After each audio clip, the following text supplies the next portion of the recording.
Assalamualaikum warahmatullahi wabarakatuh.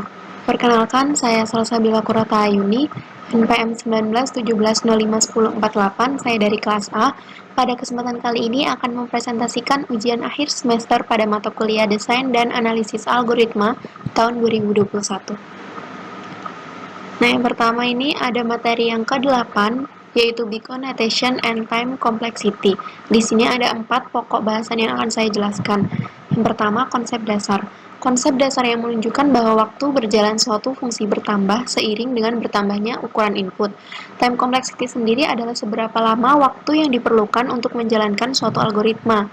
Nah, time complexity analysis adalah suatu cara sederhana untuk mengetahui berapa lama waktu yang dibutuhkan untuk menjalankan suatu algoritma dengan input tertentu. Biasanya dikenal dengan Big O Notation. Big O Notation ini digunakan untuk mengukur tingkat kompleksitas suatu algoritma. Selanjutnya adalah pembagian dari macam-macam time complexity.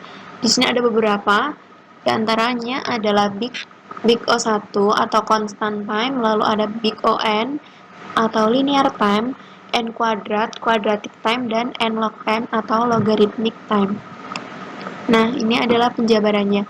Yang pertama ada constant time, artinya banyaknya input yang diberikan kepada sebuah algoritma tidak akan mempengaruhi waktu proses dari algoritma berjalan. Nah, ini adalah grafiknya ya, konstan. Lalu yang kedua ada linear time, itu grafiknya linear. Itu ketika running time dari fungsi kita berbanding lurus dengan jumlah input yang diberikan. Nah, selanjutnya ada quadratic time atau n kuadrat. Itu ketika running time dari fungsi kita adalah sebesar n kuadrat, di mana n adalah jumlah input dari fungsi tersebut. Karena ketika kita menjalankan fungsi linear di dalam fungsi linear, nah itu kan jadi n kali n. Untuk yang keempat yaitu Big O n log n atau logarithmic time. Artinya, ketika kita memberikan input sebesar n terhadap sebuah fungsi, jumlah tahapan yang dilakukan oleh fungsi tersebut berkurang berdasarkan suatu faktor. Nah, salah satu contohnya itu ada algoritma binary search. Untuk bahasan yang ketiga yaitu contoh soal. Nah, ini ya contoh soalnya ada given array, lalu ada def stupid, total, return. Nah, kita langsung saja ke penyelesaiannya. T1 sama dengan 01 plus 01 ini dari mana? Nah, ini ya. Total sama dengan 0. Ini bernilai 1, Big O 1. Lalu return total ini juga bernilai Big O 1. Lalu kita ibaratkan ini tuh C1 plus C2. Hasilnya kita ibaratkan C3. C3 dikali 1, karena ini kan nggak ada N apa-apa ya, jadi ini dikalikan 1, lalu hasilnya adalah Big O 1. Nah, ini untuk soalnya, kita langsung ke penyelesaiannya ya. T2, Big O 1 ini dari total sama dengan 0, nilainya itu 1. Ditambah N kali 01, ini dari ini. N itu dari for each I in given array, ini nilainya N. Kita kalikan dengan 01, Big O 1. Ini dari total plus sama dengan I, ini nilainya Big O 1. Lalu ini plus Big O 1 ini dari return total. Nah, ini kita ibaratkan C4, lalu yang ini kita ibaratkan C5, maka N dikali C5 kan N, ditambah C4 dia N. Jadi, jawabannya itu Big O N. Untuk topik bahasan selanjutnya yaitu tingkatan. Nah, kita bisa dilihat grafiknya ini, tingkatan atau urutan nilai dari Big O atau time complexity itu sendiri. Yang terkecil itu ada Big O 1 konstan, lalu diikuti dengan log n, lalu ada nm atau eksponensial. Nah, ini urutannya ya, bisa kita lihat. Nah, ini ada Big O dari beberapa algoritma. Yang pertama ada bubble sort, itu Big O n kuadrat. Untuk merge sort, itu Big O n log n. Untuk quick sort, Big O n log n. Dan radix sort, itu Big O n kuadrat. Lalu untuk selection sort, itu Big O n kuadrat. Dan untuk insertion sort, itu Big O n kuadrat. Materi selanjutnya yaitu recurrence and master theorem. Nah, di sini ada 5 pokok bahasan yang akan saya jelaskan. Yang pertama yaitu tentang recurrence. Penemunya yaitu Roza Peter, lahir di Hungaria 17 Februari 1905 dan meninggal di Hungaria 16 Februari 1977. Mengapa ada relasi rekursif? Nah, pendahuluannya itu ada kalanya kita mengalami kesulitan untuk mendefinisikan suatu objek secara eksplisit. Dalam kasus ini, mungkin lebih mudah untuk mendefinisikan objek tersebut dengan menggunakan dirinya sendiri. Ini dinamakan sebagai proses rekursif. Kita dapat mendefinisikan barisan, himpunan, atau fungsi secara rekursif. Selanjutnya itu ada langkah-langkah mendefinisikan barisan secara rekursif. Langkah basis yaitu spesifikasi anggota awal dari yang akan didefinisikan.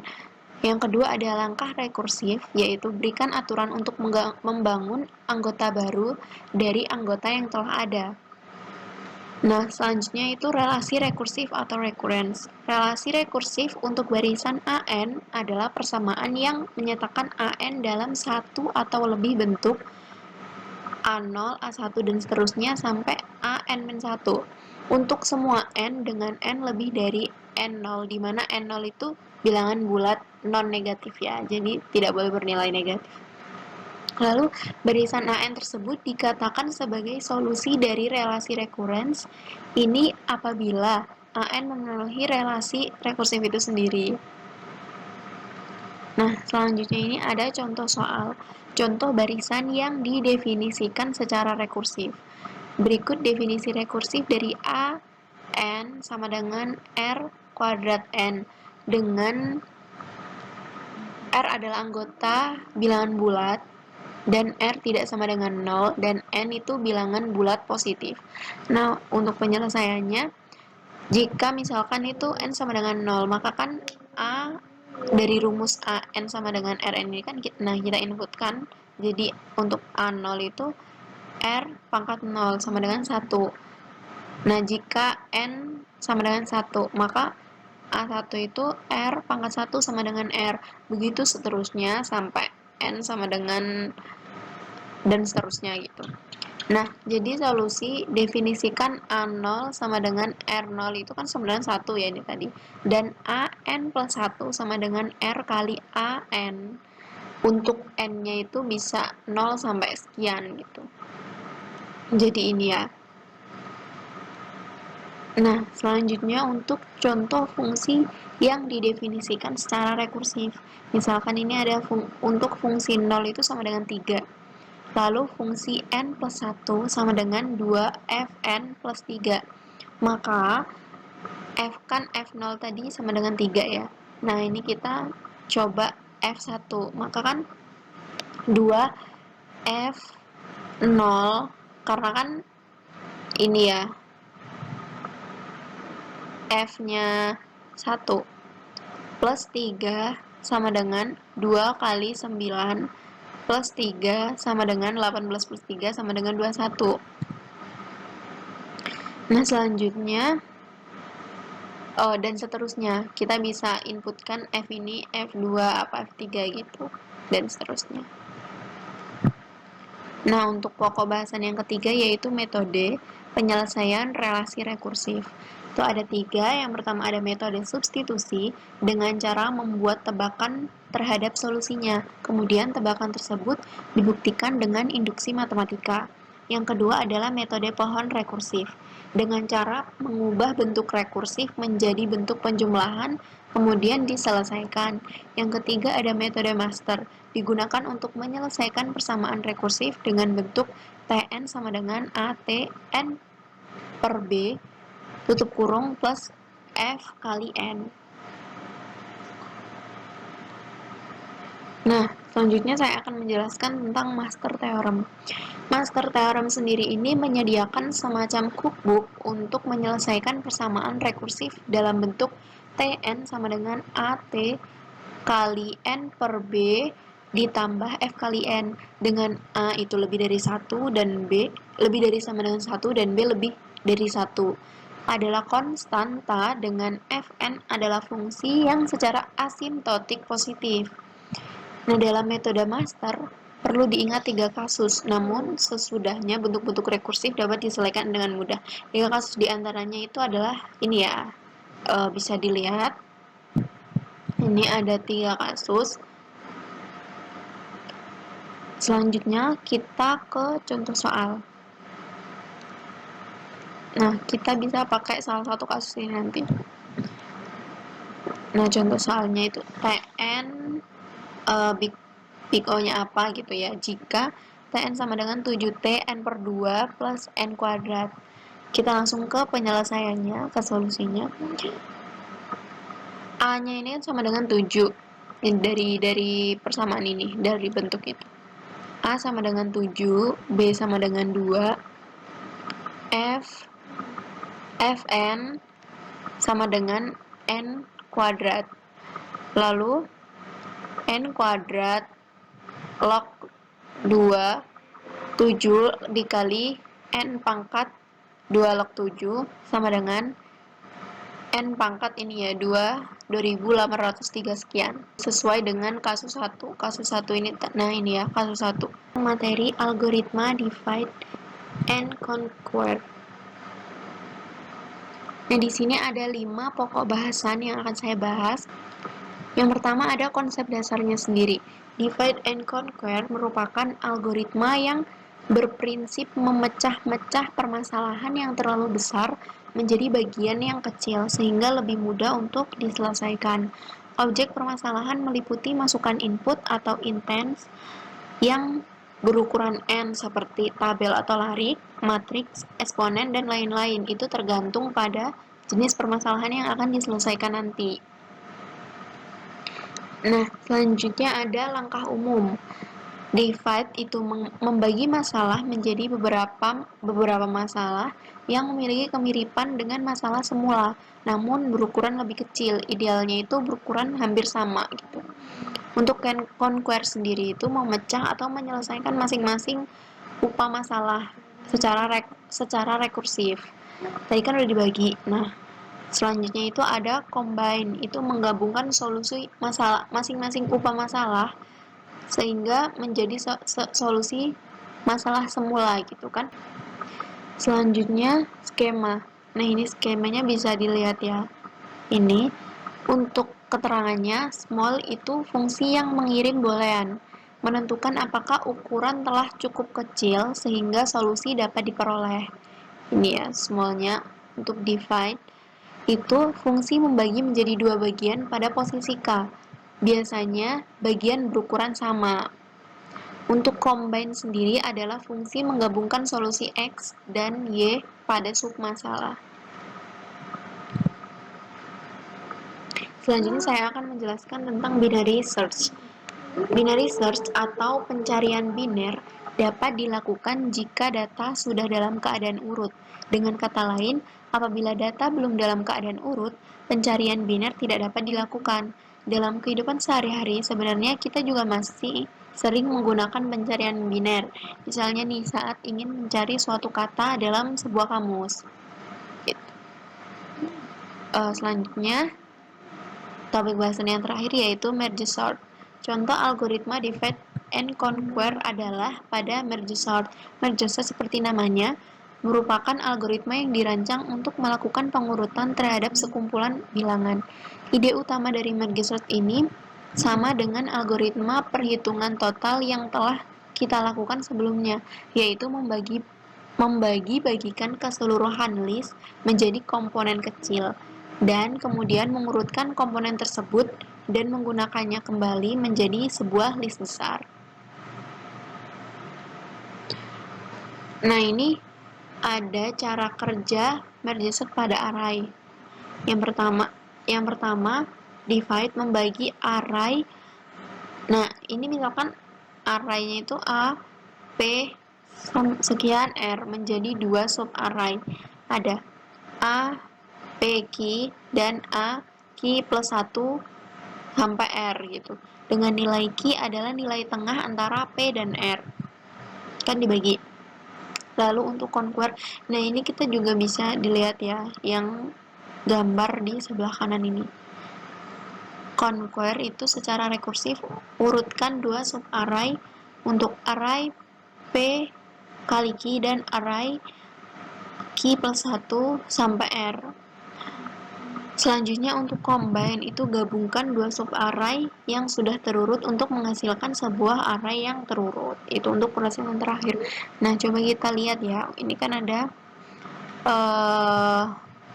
2, 3, 4, 5, 6 array. Ini bisa dipecah. Ada 4, terus 3. 4, 3. Lalu dipecah lagi. Jadi 2, 2, 2, 1. Dipecah lagi jadi 1, 1, 1. Lalu diurutkan. Ini kan 38 sama 27 kecilan 27, jadi 27 ke depan. Lalu 43 sama 3 lebih kecil 3 ke depan. Lalu 9 dan 82 benar kan ya. Jadi tinggal diurutkan, lalu yang 10 kita turunkan.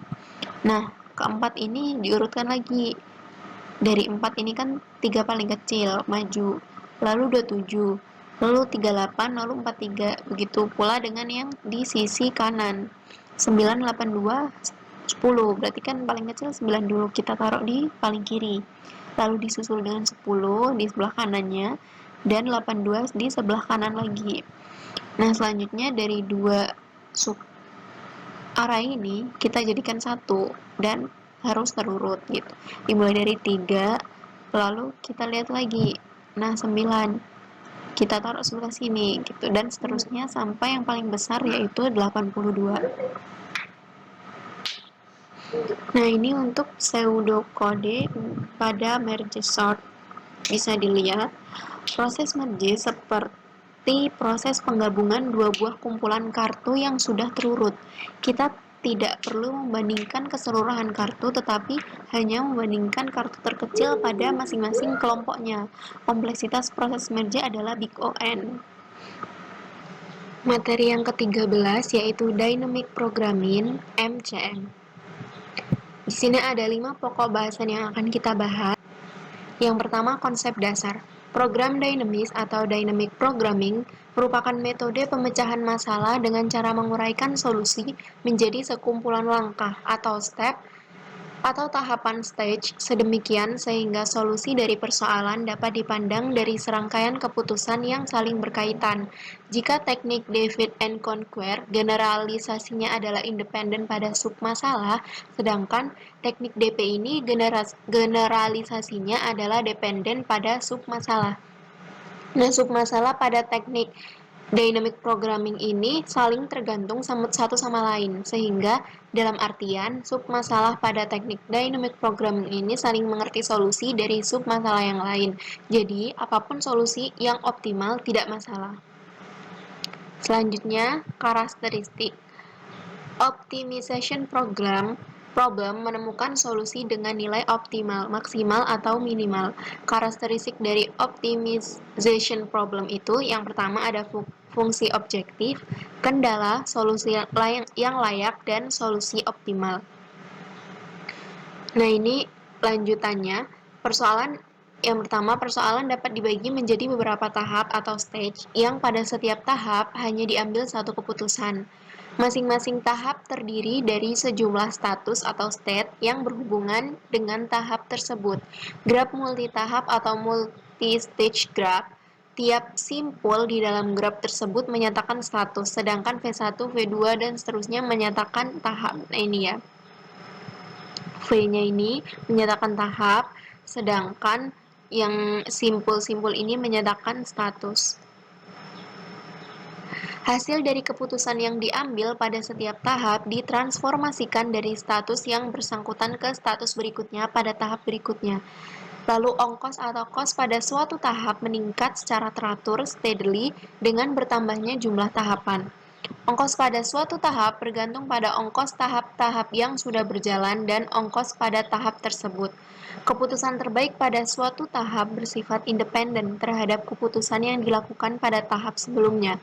Adanya hubungan rekursif yang mengidentifikasi keputusan terbaik untuk setiap status pada tahap K memberikan keputusan terbaik untuk setiap status pada K plus 1. Lalu, prinsip optimalisasi berlaku pada persoalan tersebut.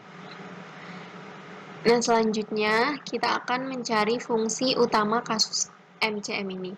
Ada 3, objective function, visible function, dan optimal function. Nah, sebelumnya kita ke ini ya, yang berhubungan contoh soal. Misalkan di sini ada contoh penyelesaian MCM. Misalkan itu ada 4 matriks dengan ukuran sebagai berikut. Nah, akan dicari urutan perkalian matriks dengan biaya paling minimalnya, yaitu operasi perkalian yang paling sedikit. Untuk menyelesaikan persoalan ini akan digunakan 2 matriks C dan K yang berukuran 4 kali 4. Ini. Lalu digunakan untuk menyimpan biaya tiap perkalian matrik, dan matrik K itu untuk menyimpan jalur yang telah dilewati. C biaya, K itu jalur. Pengisian matrik dilakukan secara diagonal. Nah, ini ya. 1, 2, 3, 4. Tiap diagonal menandakan tahap pertama, kedua, ketiga, dan keempat. Dimensi matrik disimpan ke dalam sebuah array S sebagai berikut. Nah, ini ada array isinya 3, 2, 4, 2, 5. Hasil perubahan dimensi matriks menjadi array. Nah, ini untuk penyelesaiannya. Tahap pertama menghitung matriks-matriks tadi ya. Kita langsung lihat hasil hitung matriks pada tahap pertama ini setelah dimasukkan angkanya. Lalu tahap kedua menghitung matriks C 12, 23, dan 34. Kita hitung untuk yang 12 hasilnya 24, 23 hasilnya 16, dan 34 hasilnya 40. Ini hasil matrik tahap 1. Kita inputkan yang ini di sebelah sini. Dari 24, 16, dan 40. Perhatikan bahwa K12 sama dengan 1. Karena pada perhitungan C12 yang memberikan nilai terendah pada saat K sama dengan 1, begitu pula dengan K23 dan K34. Selanjutnya kita ke tahap yang ketiga, yaitu menghitung untuk matriks C13 dan C24. Setelah dihitung hasilnya untuk yang C13 adalah 28 dan 24 ini 36. Kita inputkan di kotak matriks tadi. Ini untuk hasil matriks tahap 3. Untuk tahap yang keempat yaitu menghitung C untuk matriks 1 dan 4. Hasilnya ini ya hasilnya.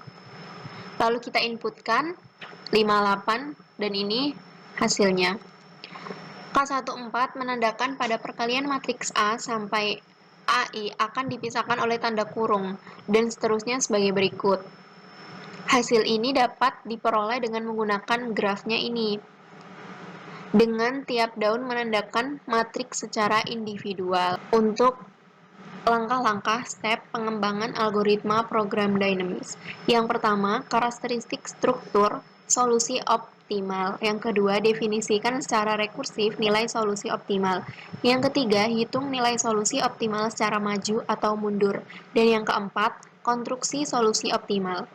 Selanjutnya ada 2 pendekatan dynamic programming ini. 2 pendekatan yang digunakan pada dynamic programming yaitu maju, forward atau up down, dan mundur, backward atau bottom up. Materi selanjutnya yaitu graph. Di sini ada 5 pokok bahasan yang akan kita bahas. Yang pertama, konsep dasar. Graf merupakan kumpulan dari titik atau not dan garis di mana pasangan-pasangan titik atau not tersebut dihubungkan oleh segmen garis. Not ini biasanya disebut dengan simpul atau vertex, dan segmen garis disebut dengan ruas atau edge. Ini ya, G ini graf, V vertex, E itu edge. Nah, untuk jenis graf sendiri itu ada 2, yaitu directed graph dan undirected graph. Selanjutnya adalah terminologi. Di sini ada 3, path, cycle, dan tree.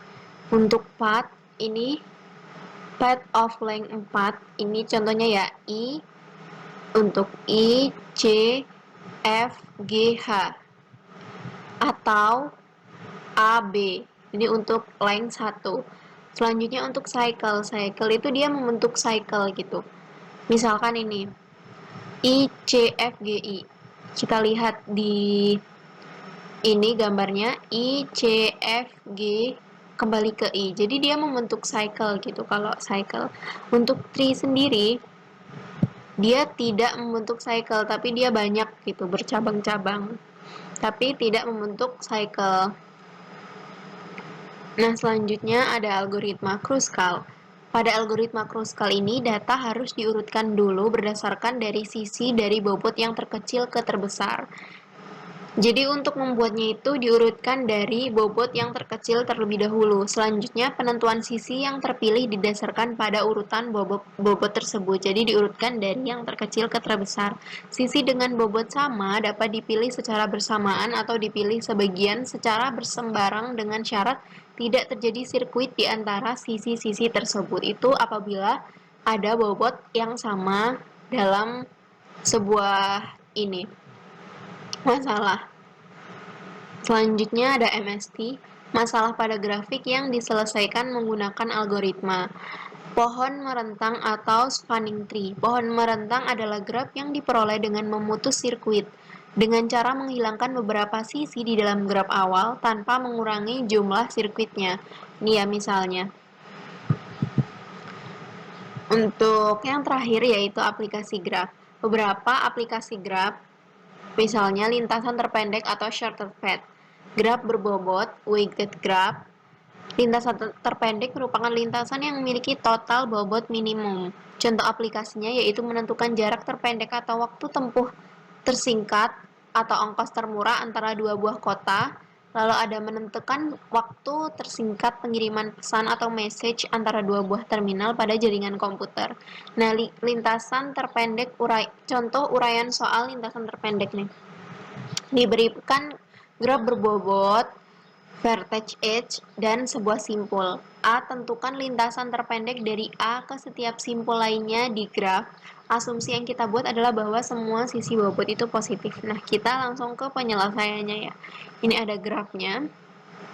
Simpul 1 itu simpul tujuan 3. Simpul asal 1, simpul tujuan 3. Ini kita bisa lihat jaraknya itu 10. Kita bisa hitung dari ininya ya. Lalu selanjutnya, untuk simpul asal 1, simpul tujuan 3, 25. Simpul asal 1, simpul tujuan 2 itu jaraknya 45 dengan dari 1, 3, 4, 2 itu ada 45. 1 ke 5, 45 dan 1 ke 6 tidak ada. Nah, ini untuk jaraknya. Kita bisa ambil yang minimumnya. Materi selanjutnya yaitu complexity theory P versus NP. Di sini ada 4 pokok bahasan yang akan kita bahas. Konsep dasar polinomial time algoritma adalah algoritma yang kompleksitas waktu kasus terburuknya dibatasi oleh fungsi polinom dari ukuran masukannya. Tn sama dengan OPN, di mana Pn adalah polinom dari n. Contohnya, persoalan sorting. Tn sama dengan big O n kuadrat, Tn sama dengan big O n log n. Lalu ada persoalan searching, Tn sama dengan big O n, Tn sama dengan big O log n. Lalu ada perkalian matriks, Tn sama dengan big O n kubik, dan Tn sama dengan big O n pangkat 2,83. Nah, di luar itu, algoritmanya dinamakan non-polynomial time algoritma. Contoh TSP, integer knapsack problem, graph coloring, circuit Hamilton, partition problem, bin packing, integer linear programming. Selanjutnya, terminologi. Dikaitkan dengan mesin Turing, sebuah persoalan dikatakan solvable jika terdapat mesin Turing yang dapat menyelesaikannya, dan dikatakan unsolvable jika tidak dapat dibuat mesin Turing untuk menyelesaikannya. Selanjutnya yaitu P-problems. P-problems adalah himpunan semua persoalan keputusan yang dapat dipecahkan oleh algoritma dengan kebutuhan waktu polinom. Semua persoalan keputusan yang dapat diselesaikan dalam waktu polinom adalah anggota himpunan P. Contohnya, persoalan mencari apakah sebuah K terdapat di dalam sebuah larik adalah P-problems. Selanjutnya NP-problems. NP itu kepanjangan dari non-deterministic polynomial. Polynomial time non-deterministic algoritma adalah algoritma non-deterministik di mana tahap verifikasinya itu adalah algoritma dengan kebutuhan waktu polinom.